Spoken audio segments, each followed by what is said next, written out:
안녕하십니까. 독거 투자일지 제레미안입니다. 오늘은 헝다그룹 파산에 대한 준비가 다 끝난 중국 금융당국이라는 주제로 이야기 드리겠습니다. 중국 공산당국이 헝다그룹 파산에 대비하라고 각 지방정부에 지시를 했습니다.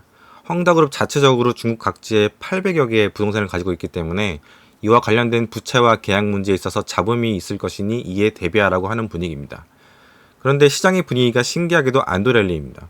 주지하시듯 지난주부터 크레딧 동향에 민감한 채권 시장과 금리도 조용합니다. 그 이유는 지난번에 이야기 드린 대로 이미 헝다가 파산을 한 상태이기 때문입니다. 국제 신용평가사들은 이미 7월에 모두 헝다그룹이 발행한 채권들을 정크본드로 강등을 시켰습니다. 이렇듯 파산한 기업을 파산했다고 하는데 새로울 것이 없습니다. 이제 중국 정부는 각을 잡고 헝다그룹을 처리하려는 분위기입니다. 그 방법은 지난번 9월 21일에 올려드린 독트시황 4가지 프로세스를 참고하시면 됩니다. 수년 전에 중국의 대형 항공사인 하이난 항공을 처리할 때와 비슷할 것입니다. 정부가 하이난 항공의 자산을 인수한 후 천천히 매각을 하는 절차죠. 하이난 항공은 지금 잘 회생하고 해서 잘 날아다니고 있습니다. 물론 하이난 항공 CEO였던 왕제는 프랑스 여행을 갔다가 실족하여 사망했다는 뉴스가 있었죠. 그 역시 방만한 경영을 했던 역사가 있었습니다. 이제 헝다 이슈는 지나간 이슈 정도로 보시면 됩니다. 비슷하게 테이퍼링도 마찬가지입니다. 테이퍼링은 이미 중요하지도 않은 이슈라고 여러 차례 말씀드렸습니다. 지난 9월 6일자 독트를 참고하시면 되고요. 수많은 기사와 유튜브 영상에서 테이퍼링을 계속해서 다루고 있는데 이런 것 인생을 낭비하지 마시기 바랍니다. 한 발짝 뒤로 물러서서 경기가 팬데믹을 이겨내고 조금씩 이전으로 가까워지고 있구나, 혹은 경제가 병원 음압병실에 있다가 회복기를 거쳐서 집으로 갈 시간이 되었구나 정도로 생각하시면 됩니다.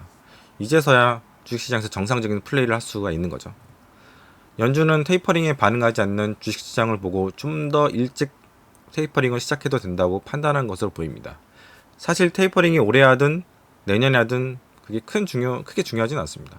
한편으로는 내년 6월에 끝나면 시장이 충격을 받을 것이고 9월에 좀 늦게 끝나면 조금 낫다라는 이야기도 도는 것 같은데 이것 또한 무의미한 논쟁이라고 생각합니다. 그건 역시 내년 경제 상황을 봐가면서 상황에 따라서 대응해도 되는 부분입니다. 일단 운전을 하면 시작이 힘들지 막상 시작하면 시속 50km로 가든 60km로 가든 대수가 아닙니다. 델타는 여전히 고용률에 영향을 주고 있습니다. 어제 지표가 나왔죠. 하지만 코로나 확진자와 사망자가 하늘 높이 늘어가던 작년 이맘때에도 주식시장은 차올랐던 것만큼 알지만 현재 주식시장도 큰 반응은 없는 것 같습니다. 이번 겨울에 코로나가 좀 성가시겠지만 미국 기준으로 볼 때는 이번 겨울이 지나면 내년 봄부터는 코로나를 극복할 것으로 보는 비가 많은 것 같습니다. 주식시장이 적어도 반년 이상의 향후 경제 상황을 반영한다고 보면 주식시장은 이미 델타 관련하여서 많은 부분을 선반영한 것으로 보입니다. 다행스럽게도 람다와 뮤 변이는 소멸을 했죠. 정말 주식시장에서 돈을 벌고 싶다면 금융 이벤트에 일일이 대응하지 않는 것이 중요합니다.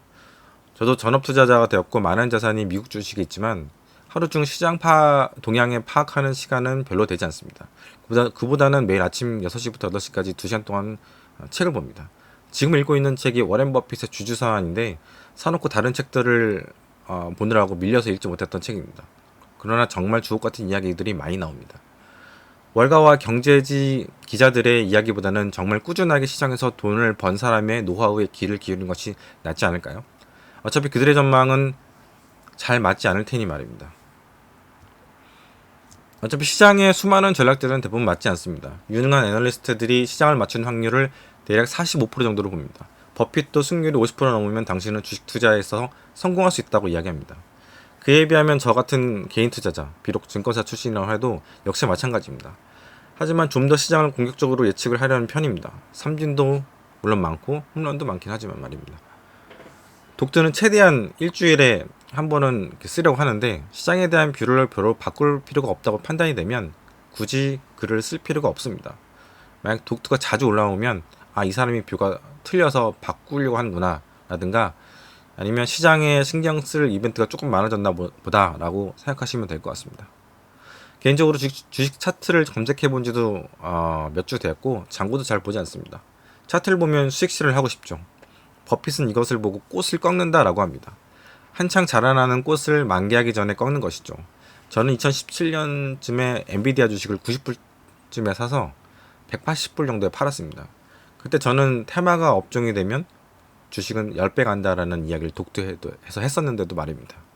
엔비디아는 현재 주식 분할을 4분의 1 정도 했으니 현재 900불쯤 됩니다. 지금까지 안 팔았으면 1000%대 수익입니다.